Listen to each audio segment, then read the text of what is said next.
नमस्कार। हाल ही में देश के कुछ हिस्सों में पेट्रोल पंपों पर अचानक लंबी लंबी लाइनें लगने लगीं। कई जगह नो स्टॉप के बोर्ड्स तक दिख गए और लोगों में एक अजीब सा डर बैठ गया। तो सवाल ये है कि क्या सच में देश में पेट्रोल डीजल खत्म हो गया था?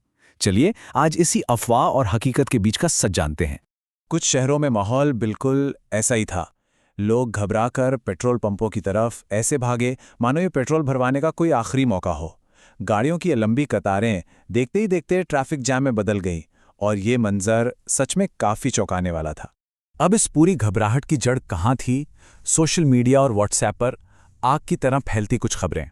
इन मैसेज में दावा किया जा रहा था कि भाई देश में पेट्रोल खत्म होने वाला है या फिर दाम दुगने हो जाएंगे। बस इन्हीं अफवाहों ने कुछ ही घंटों में कई शहरों में अफरा तफरी मचा दी। तो चलिए सबसे पहले ये देखते हैं कि इस अफवाह का असर कहां-कहां और कैसा दिखा, क्योंकि कहानी में एक मजेदार ट्विस्ट है। अब देखिए, ये काफी दिलचस्प है। एक तरफ अयोध्या, बलरामपुर और वाराणसी जैसे शहर थे जहां पेट्रोल पंपों पर मीलों लंबी लाइनें लगी थी। कई जगह तो नो स्टॉक के बोर्ड भी टंग गए थे। वहीं दूसरी तरफ दिल्ली, एनसीआर और लखनऊ जैसे बड़े शहरों में माहौल एकदम शांत था। मतलब कोई भीड़ नहीं, कोई घबराहट नहीं, सब कुछ नॉर्मल चल रहा था, जैसे आम दिनों में होता है। तो सवाल ये उठता है कि अगर पूरे देश में किल्लत नहीं थी तो फिर कुछ खास इलाकों में ये अफरा तफरी क्यों मची?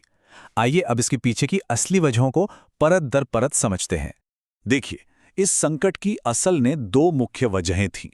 पहली और सबसे बड़ी वजह वो थी अफवाहों के कारण हुई पैनिक बाइंग, और दूसरी एक ऐसी वजह जिस पर ज्यादा लोगों का ध्यान शायद गया ही नहीं। वो थी तेल कंपनियों की एक बदली हुई पेमेंट पॉलिसी। पैनिक बाइंग का असर कितना जबरदस्त था, इसका अंदाजा आप इस एक आंकड़े से लगाइए। वाराणसी जैसे शहरों में आम दिनों के मुकाबले पेट्रोल डीजल की खपत अचानक 4 गुना तक बढ़ गई। अब सोचिए, जब डिमांड अचानक इतनी बढ़ जाए तो लोकल लेवल पर सप्लाई चेन का चरमराना तो तय ही है। ये पैनिक बाइंग होती क्या है? इसका सीधा सा मतलब है डर में की गई खरीदारी। लोग डर के मारे जरूरत न होते हुए भी अपनी गाड़ियों की टंकी फुल कराने लगे, गैलन और डिब्बों में पेट्रोल और डीजल भरवाने लगे। तो हुआ ये कि भले ही देश के पास तेल का पूरा भंडार हो, लेकिन रिटेल लेवल पर यानी पेट्रोल पंपों पर तेल तेजी से खत्म होने लगा। अब आते हैं दूसरी अहम वजह पर। तेल कंपनियों ने हाल ही में डीलरों के लिए अपनी पेमेंट पॉलिसी बदल दी। पहले क्या होता था, डीलरों को क्रेडिट पर यानी एक तरह से उधार पर तेल मिल जाता था। वो तेल बेचकर बाद में पैसा चुकाते थे। लेकिन अब नियम बदल गया है। अब उन्हें तेल उठाने के लिए एडवांस में पेमेंट करना पड़ता है। इस बदलाव से हुआ ये कि कुछ डीलरों ने उतना ही स्टॉक उठाना शुरू कर दिया जितना वो जल्दी से बेच सकें। इस पूरी अफरा तफरी के बीच प्रशासन और सरकार का क्या कहना था? चलिए अब उस पर भी एक नजर डालते हैं। प्रशासन ने फौरन सामने आकर इन खबरों को सिरे से खारिज कर दिया। अंबेडकर नगर के जिलाधिकारी ने साफ साफ कहा कि कमी की बात पूरी तरह बेबुनियाद है, एक कोरी अफवाह है और लोगों को घबराने की जरा भी जरूरत नहीं है। और ये सिर्फ कहने की बातें नहीं थीं, इसके पीछे पक्के आंकड़े थे। जैसे अंबेडकर नगर में पेट्रोल की रोज की खपत करीब 369 किलोलीटर है, जबकि वहां स्टॉक 850 किलोलीटर से ज्यादा था। इसी तरह डीजल की खपत 607 किलोलीटर थी और स्टॉक 1300 किलोलीटर से भी ज्यादा। मतलब जितनी जरूरत थी उससे दुगना स्टॉक तो पहले से ही मौजूद था। सरकार ने इस माहौल का फायदा उठाने वालों को भी एक कड़ी चेतावनी दी।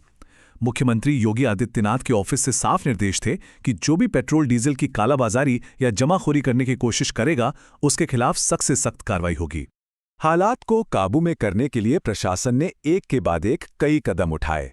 जो पेट्रोल पंप ज्यादा संवेदनशील थे, वहां पुलिस तैनात की गई ताकि भीड़ को कंट्रोल किया जा सके। गैलन और डिब्बों में पेट्रोल की बिक्री पर तो तुरंत रोक लगा दी गई और साथ ही सोशल मीडिया पर भी नजर रखी जाने लगी ताकि अफवाह फैलाने वालों की पहचान हो सके। तो इस पूरे घटनाक्रम से हमें क्या सबक मिलता है? क्या है वो एक बड़ी बात जो हमें याद रखनी चाहिए? देखिए, आखिर में सबसे जरूरी बात यही है, ये संकट तेल की कमी का था ही नहीं, ये पूरी तरह से गलत सूचना और उससे पैदा हुए डर का नतीजा था। ये एक इंफॉर्मेशन क्राइसिस थी, फ्यूल क्राइसिस नहीं। ये घटना हम सबके सामने एक बहुत जरूरी सवाल खड़ा करती है। अफवाहें पेट्रोल और डीजल की आग से भी ज्यादा तेजी से फैलती हैं और नुकसान भी कहीं ज्यादा करती हैं। अगली बार जब ऐसी कोई खबर हमारे सामने आए तो हम क्या चुनेंगे? उसे बिना सोचे समझे आगे बढ़ाना या पहले उसकी सच्चाई परखना? फैसला हमारे हाथों में है।